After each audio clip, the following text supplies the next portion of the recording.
Hey everybody, welcome to the Open Tools Founder Spotlight.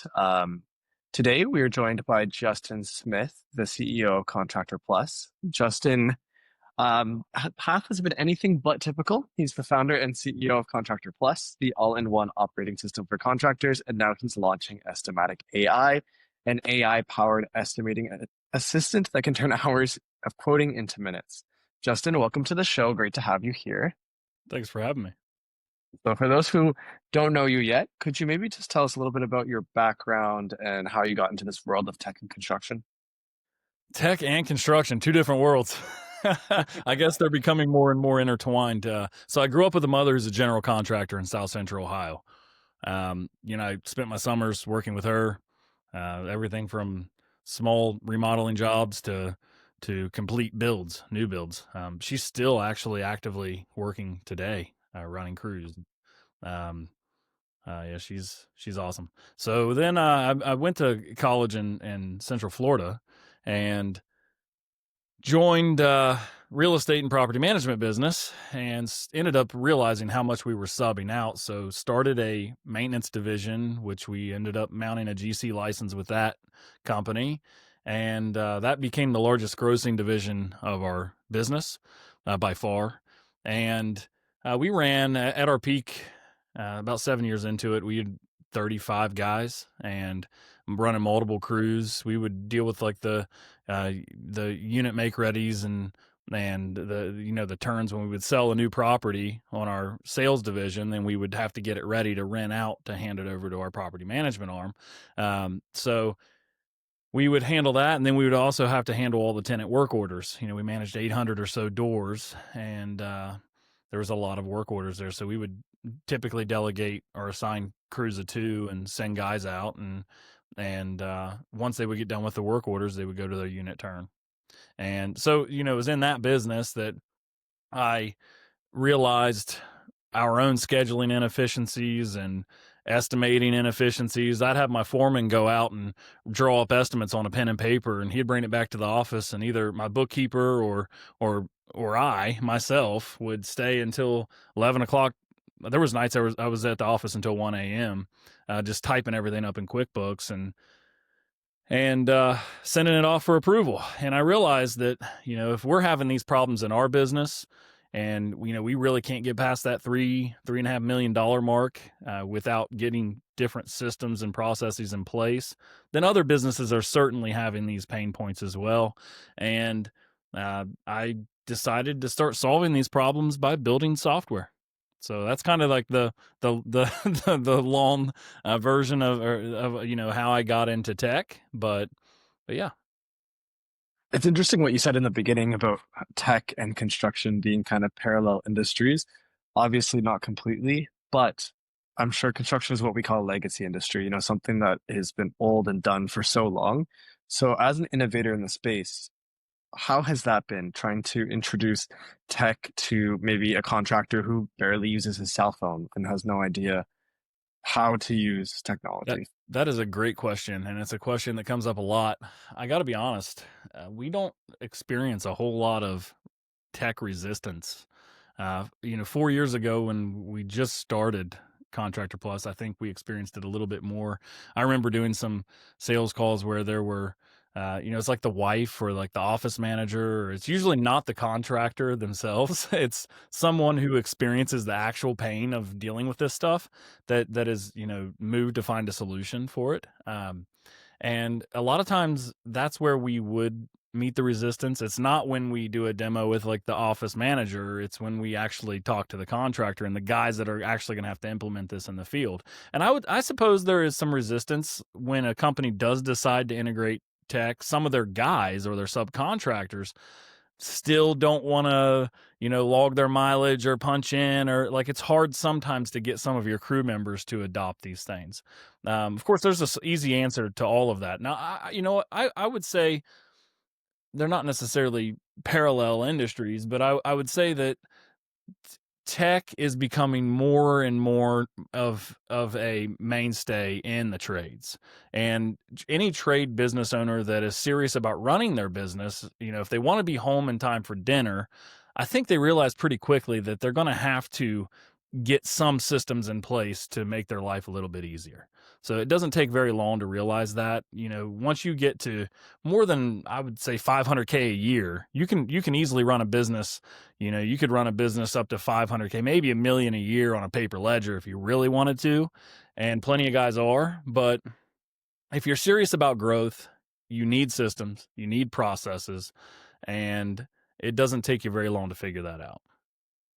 It's true. And as you mentioned, I don't think tech is ever, for the most part, in the way of what you're doing. It's just a way to be more efficient and to make sure that you're home for dinner with your family and you're spending more quality time with the people that you love.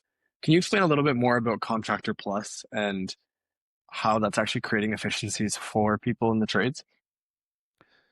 Yeah, absolutely. So Contractor Plus, kind of, as I mentioned earlier, I started building out these systems in my own trade business. The system, like the systems that I was building out at the time, like the first one was called Handyman Estimator, and it was just a way to eliminate double data entry, and it worked really well. But I started building out these individual kind of piecemeal solutions and piecing it all together, like a lot of companies do. And Contractor Plus is basically the culmination of years and years of building out these systems in my own business and putting them together in what we consider a complete operating system for contractors. So Contractor Plus is at the center. Well, let me back up a little bit. So there's a lot of people who claim to be a CRM for the trades. But if Mhm. you actually look under the hood, when you get in there and start looking around, you realize, well, this isn't really a CRM, like in the sense, if you've used enterprise grade CRMs like HubSpot or Close CRM, which I personally love, you like those are powerful CRMs that you can set up automations, and they're not just a contact book. Like they have built-in phone systems. There's actual systems that are going to help you. But most of the CRMs that are tailored specifically to the trades, I found, are lacking majorly. Like they're basically just a glorified Rolodex.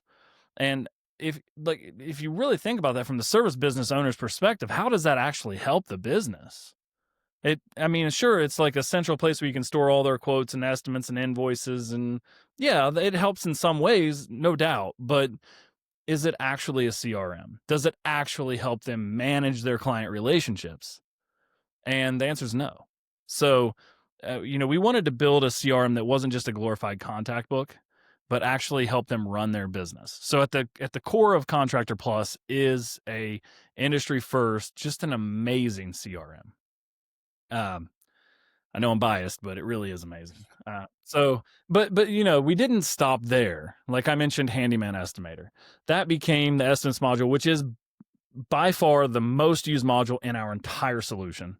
So there's people that use other tools in the industry like Service Titan or Procore, or, many other tools, but they still use Contractor Plus for estimates because they like the way we do estimates.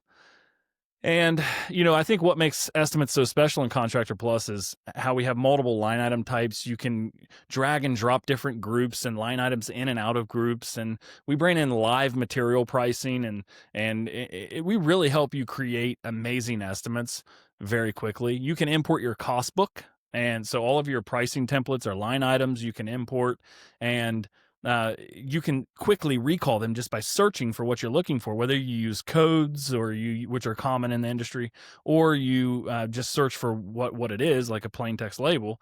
You can find what you're trying to bid for, and it's going to pull from your template library. So you don't have to type all that stuff out by default.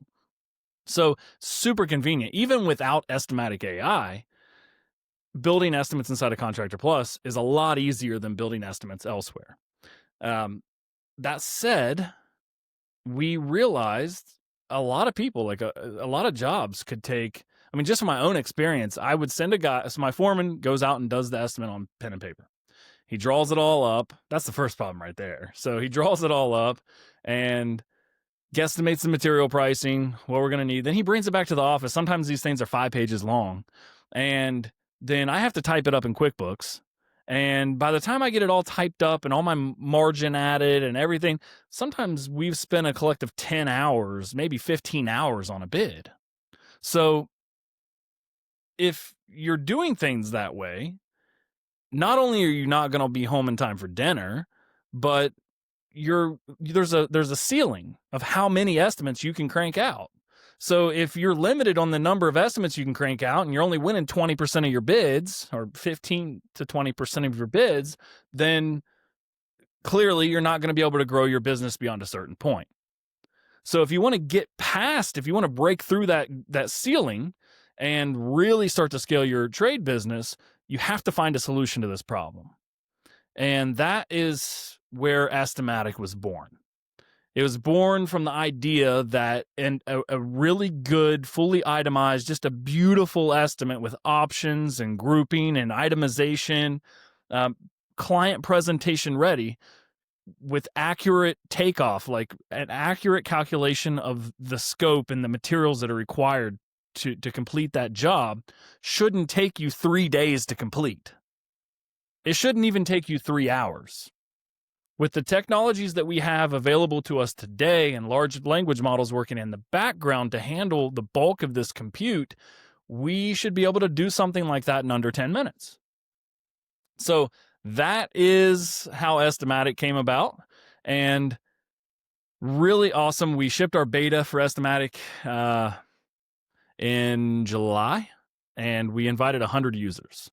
And the feedback we've been getting since then, of course, like, I know I'm going on a tangent right now, but so like when you're building AI tools on a large language model, no matter what, where you choose, how you choose to build it, we can get into all that. But if you have your temperature, if you have any temperature other than 0, then the large language model can and will hallucinate. Doesn't matter if it's an advanced reasoning model, it's a 200 billion parameter model, it's going to take 15 minutes to output, the result, it still will hallucinate. So in order to, with estimation and takeoffs, you can't really have any margin for error, because if people are relying on this to calculate, this is a 7,000 square foot job, I need to know exactly how much pipe and exactly how many fittings I need to complete this scope, like, they're relying on the AI to calculate that accurately. So in order to do that, your temperature has to be 0. And when the temperature is 0, the AI is not going to, the large language model is not going to tap into its extended knowledge to hypothesize answers. Therefore, it relies on what we call helpers. So helpers we use as a tool in our workflow, or tools, I should say, plural, where, there's 50 plus trades and there's hundreds of thousands of different types of install jobs and common jobs. So as our users are using Estimatic, we are collecting feedback and observing their prompts and the responses that we're getting, and we're building helpers that train the AI models on how to bid in certain scenarios, what material preferences, what are the most common materials in these scenarios, how to handle material calculations, little things like, if it's over a certain amount of square footage, do I use quote using 1 gallon buckets of paint, or do I quote using 5 gallon buckets of paint? You can't allow the AI to hypothesize these things, or else people will be the responses will be unpredictable and nobody's going to be happy with the result. So a large part of what we're building is also training the models to really understand how it needs to complete the task. That's amazing. I feel like Estimatic AI, I feel like, is super interesting, especially for the role that it helps. My best friend from since I was a kid, he's a senior estimator at a construction company in small town Canada. And when I first saw Estimatic AI, I was just curious as to how you might approach this to estimators, showing them as something that might help them, not replace them. Yeah, so that's interesting you say that, because a lot of people are worried that AI is going to come take their job, and I've actually made the statement. I kind of feel bad about it, maybe a little bit, but I've actually like kind of made the open-ended threat with some of my internal marketing team members. Like, look, if you guys don't do this like today, I'm just gonna write an N8N workflow and replace you. So, and it's like, I'm kind of joking, because I literally can do that now. And if you It's true. want to build the workflow there's third-party API services and even like unconventional API services, like things you could do with like tools like Appify, and like you can get really creative now with your toolings, and you can build out things that most humans can do. If they have a desk job and they're sitting behind a screen, you could probably replace them with AI already today. So going looking at it from that lens, I think. I'm sorry. Could you what did you ask me, or what did you say before I went off on that tangent? No, it's just about the about estimators who might be skeptical of estimatic AI and Oh be yeah, yeah, yeah. scared that it might not be something that helps them but Perfect. replaces them. But I Sorry, my understand. brain is like scattered. We shipped V2 yesterday, and we had 130 calls yesterday, and today it's crazy. I mean, the growth is exploding, so like I'm really happy about it, but it's firefighting mode. We've been building for over a year, so yeah. So you're not going to be replaced by AI, but you will be replaced by someone who's using AI. So it's basically either adapt and start using these things that make you more efficient, and trust me, it will make your life a whole lot easier. Like you have no reason not to do it, or get replaced by someone else who is. Because if an estimator can crank out 10 estimates in the time that you can do one, I mean, clearly their volume alone is going to reflect in their individual growth and their pay, their comp. So yeah, I think it's just a matter of adapt or die. Amazing. Now, I'd love to learn a little bit more about the challenges of estimatic AI. Obviously, estimation is about local knowledge, but it's also about personal relationships. Is there any problems that you've had building estimatic AI in terms of things that you had to overcome and then how you found that solution? Any problems that I've faced in building Estimatic, a lot of problems. So like I think, I mean, I can talk about one. So like labor pricing, Yeah. it's so complicated because different contractors, typically like on a trade by trade basis or like a job type basis, there's a standard for how contractors would quote, and that's typically like as a starting point for what we reference when we're creating estimates. But the problem is not everybody has the same idea about how they need to send estimates, and a lot of people differentiate their business based on how they prepare their estimates or quotes. So how do we make it adaptive to fit the way they want to create estimates? And I think that's the biggest obstacle that we've had to overcome. And speaking to the labor so the materials are easy because materials are fixed. Like we know if you connect your ABC supply account, the material is going to be whatever the pricing is at your branch. That's what the pricing is. You can decide how you want to put your margin in on top of that, and that's fine. But it's very plain as day, clear cut. There's no margin for error. But when it comes to like how I'm going to bid the actual, tasks or the line items, some people will bid by, speaking of like the unit of measurements, some people will bid by the square, some people will bid by the hour, some people will just bid fixed rate, some people won't put any prices at all. They just put a big price at the bottom and circle it. So how do you adapt to fit the way people want to bid? So we built a labor rate pricing index. And basically, we actually made this a free tool on our front end website, contractorplus.app. You go down to the footer or on the resources menu, you can go to labor rate index.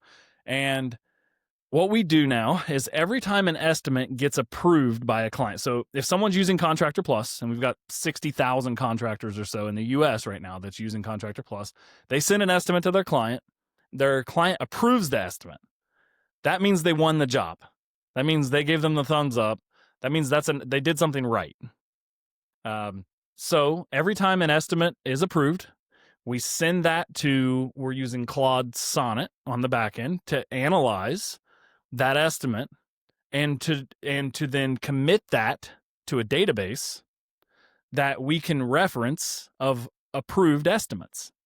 But not only that, we actually strip out on a per line item basis. We have Claude analyze what trades could this specific task be applicable to, So then we tag it with all of the trade, because certain things could be applicable to multiple trades. Like for example, paint the walls could be, of course, it's painting contractors, but it could also be general contractors. It could also be, there's even drywall contractors that will do painting. So like it could be applicable in many scenarios. So then what we do is we look at the unit of measurement and how they quoted. And also, this is local. We break it all the way down to the zip code. So we focus on regions, but you can get the pricing down to your zip code in the U.S. currently, and soon Canada as well. So basically what happens is every time there's an approved estimate, we commit the pricing on a per task basis and the preferred unit of measurement to this database, this data set that we made available as a public tool, but we also built an API for. And that API became a tool for Estimatic to reference. So if Estimatic needs clarification on how it should bid something, a certain labor rate, it can just call our own labor rate index to get the answer. Usually when there's an obstacle, there's a good solution for it. It's just about creating it. And that's, in this case, that's what we had to do. It was an extra month's worth of work, maybe 6 weeks, but we got it done.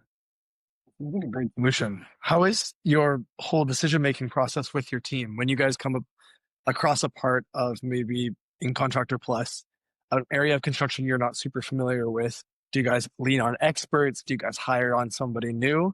How do you figure out the context? Yeah, that's a good question. So we don't have to hire anyone for like trade expertise, thankfully. Yeah. Now I think a lot of answers are just a GPT query away. So like if there's something you don't have the answer to, you can get the answer on your own pretty quickly. And if you can't, you're just not using AI to its fullest capability. But I will say, like, that's the benefit of a beta group as well. By inviting our users in, we were very strategic in who we invited to the beta program. And by incentivizing their feedback, constructive feedback, we were able to collect a variety of feedback. I mean, tens of thousands of responses for how things should be done versus how things were done. So in the context of Estimatic AI specifically, that's how we do it. You bake in a feedback loop, so you can get qualitative feedback from the people who are going to actually be using your product, your early adopters. And you move quickly to build helpers. So we have like another database where they're basically instructions, trade specific. And there's like 50 some trades that we're building helpers for. So, there's probably 100 trades, but the top 50 or so that are really in our user base are the ones that we've specifically been building for, and it'll continue to get better. As more and more people submit feedback and continue to use Estimatic, it will only get better and better. That's amazing. It's really interesting what you guys have done inside of a legacy industry or an industry that some people would say is a little antiquated. What advice do you have for other founders who are trying to bring AI or technology into legacy industries? Yeah, so definitely do it. There is a learning curve, understanding, like how lane graph works, and there's some tools like visual editors that make it easy. I mentioned N8N early. I love to build workflows in N8N. It's free. You can install it on your server, and you can run the free version to build out workflows visually, and then just convert them. There are some concurrency issues and scalability issues with an 8N that you probably are going to hit a ceiling at a certain point. So it's good just to build it out and test your workflow and get things functional. For internal processes, probably fine. Just keep it in N8N or like lane flow, whatever you prefer. But ultimately, if you're building this stuff yourself, you're going to need to learn Python, and you're going to, which is the language of AI and machine learning. And there's some frameworks. There's Django. There's Fast API, which I like. And you're going to need to understand LangChain. So, and then you can get once you really start learning this, how to work with LLMs, you can fine tune your own models. You can join the Hugging Face community and find models that are already kind of fine tuned for your use case and just further tweak it. So there's like a lot of shortcuts you can take once you get deeply embedded in the dev community. But also, don't see it as this like huge, overwhelming, daunting thing, because essentially what's happening with AI is all of like just a couple years ago, as software engineers, we would have to actually build all this logic and these sophisticated algorithms in our back end, and that would crunch these things and make these calculations and return the structured response that we need for our front end to function. And today we no longer have to do that. It's like the greatest shortcut in the world. Like it's amazing what can be done right now at the app layer. A lot of software engineers are like SaaS is going out. It's days are numbered. Maybe Gen AI as an interface is great, and I think you should probably build that into your product, into your SaaS product. But I think there's a tremendous amount of value at the app layer, as is demonstrated by Estimatic, where probably more value at the app layer, because these are the systems that you're building your business on, and there's specific processes like that. There's a specific process flow that your business is used to operating within. Now, if you can enrich that process flow, if you can make it more intelligent by no longer having to code all this, these sophisticated algorithms yourself, but either coding them with AI, which we do as well, or just pass it off to the large language model to handle the logic and return the response in the format you need it. So now I would say it's way easier today, easier than ever, to build highly intelligent software in just a small fraction of the time. And now, of course, your costs for working with these large language models are going to increase significantly. But now you can build way more intelligent software very quickly. It's as simple as making an AI call. It's really as simple as working with like ChatGPT. If you go to chatgpt.com and give it a prompt and tell it you need it to do something, it'll do it and return it, right? Now you can be more specific and tell it, like, I need you to do it and return it in the specific format, in the specific structure, and it will also do that. So now you can, instead of using that interface, which is just a front end that interfaces with their back end, you can just make an API call, and with the same instructions, the same way you would interface with it, and you'll get the response. And then you can use that structured response in your existing workflow. So you decide on your front end how you're going to map it and how you're going to use it. So I would say don't overthink it. It's not something that you have to there's a million people right now that are building on AI, probably more, and there's tons of there's engineering resources available. You can find guys in Pakistan and India that are just absolutely phenomenal developers at a fraction of the cost. And you can start building today. So if you have a really good idea, it's no different than building traditional software. Just start building. Amazing. That's great advice. From somebody who knows so much about construction and also knows about AI and tech, what's your vision for how AI will change construction over the next few years? My vision's kind of out there. So like a lot of people laugh when I tell them my vision. They're like, I don't know. Okay. So I think, I believe a lot of the physical work, the physical labor is going away. I believe with robotics specifically, workforce management will still need software, app layer software like Contractor Plus, thankfully. So like at some point we're probably going to pivot and start building out like prototypes for robotic workforce management. So like the concept of self-driving vehicles, they could like the robots could go load themselves into a self-driving van, and the van could drive them to a job site and drop them off, or they could just stay at the job site and have a generator and like plug themselves in and recharge when they need some juice. Just hear me out. So I think like 95% of the physical labor on the actual job site can shifted to our Android counterparts, and kind of save us from having to do that physical labor ourselves. Now, the benefit is these robots can work 24/7, 365. They don't get tired. They don't take breaks. They don't need to eat lunch. They're super efficient.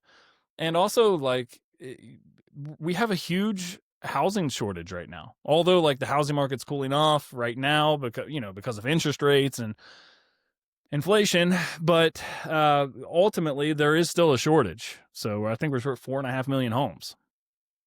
And now with the Trump administration's immigration policy, and considering the amount of work in our industry that's done by immigrants, I can't imagine that gap's going to get any slimmer. I could be wrong, but I think so. I think I'm probably not. I think robotics over the next 10 years probably are going to enter the workforce in a very big way, and a lot of those jobs will be replaced. So like if you're not at like the foreman level or like manager level, dispatch, like if you're not back off, like probably you're still going to need people on site to handle, to manage, and to keep things in order, but not going to need nearly as many. So that's one big way. I think on the back end, of course, like we look at how AI is already assisting us with route optimization, with things like estimation, um, forecasting. There, like pretty much everything is being enriched with AI right now. So it's going to completely change everything, and not just for the trades, but for every business. I think it's going to be a very radical shift over the next 10 years. I couldn't agree more. And also the iRobot fan inside of me loved that answer. I, I see it every single day. I work with thousands of AI tools and I see how it shapes different industries. So to see what you're building with Estimatic AI and Contractor Plus is super cool. I think that it's something needed. And I think any job that gets threatened to be replaced with AI just shows the inefficiencies that already exist. And I think a lot of it in the beginning will just be kind of working hand in hand to be more efficient, and then we'll create new jobs. But that being said, where do you see Contractor Plus and Estimatic AI in the next few years going? Good question. You know, we've had really good growth so far. We have kind of, I call it bootstrap plus, because we haven't raised an institutional round yet. Oh, We well, have raised like a Reg CF round, a couple Reg CF tranches on WeFunder, but we have not raised from VCs or growth equity.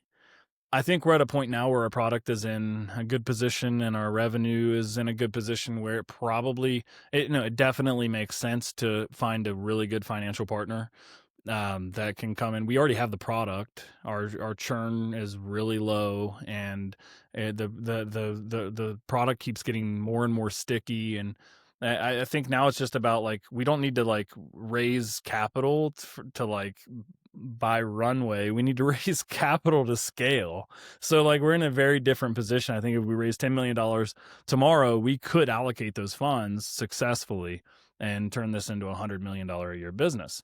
So I think from like a purely economics standpoint, I think that's what our trajectory looks like. Whether we go the venture route or the private equity route, I think either way, the outcome is something very positive.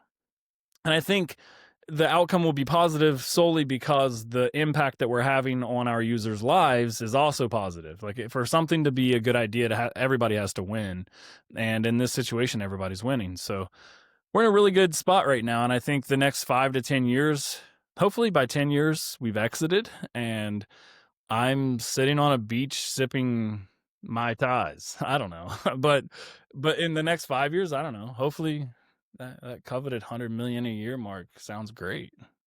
That's the dream. That is the dream. Awesome. Well, Justin, where's somewhere that we can follow along and try to see exactly what Estimatic AI is up to and Contractor Plus? Yeah, so contractorplus.app. Estimatic.ai should redirect to like the Estimatic page on contractorplus.app. You can learn more about Estimatic AI on contractorplus.app. So contractorplus.app. And yeah, so you can check us out there. We're on all the social media channels as well. We're on LinkedIn, everywhere you could imagine. So if you're interested, you can try Estimatic totally free. So you can get in and start using it. Right now, it's unlimited. So you get in and play around with it and use it as much as you would like. And if you see that this adds value to your business, which I'm sure you will, we have very clean pricing. We just have a pro, so it's a freedom plan, which is our freemium offer, and then we have a pro plan. And the pro plan is $49 a month, or Pro Team, which allows you to add team members, is $49 a month times two, so $98 a month for your first 2 seats. It's $49 a piece, and then additional seats are $20 a piece. Amazing. Awesome. I will link both Estimatic AI and Contractor Plus app, and then also your LinkedIn just so people can follow along there because I can see that you do share quite often. Um, and then that way everybody has all of your links. Justin, I can't thank you enough. Yeah, yeah, for sure. Really excited for what we're building and what's to come, and I think a lot of really cool things are gonna come, not just with the estimation, but a lot of really cool things are coming for our industry, and I'm just excited to be a part of it. I think some already really cool things are happening with Estimatic and with Contractor Plus. Justin, thank you so much. Thank I you. hope we speak soon. Yeah. Yeah, sounds good. Thanks.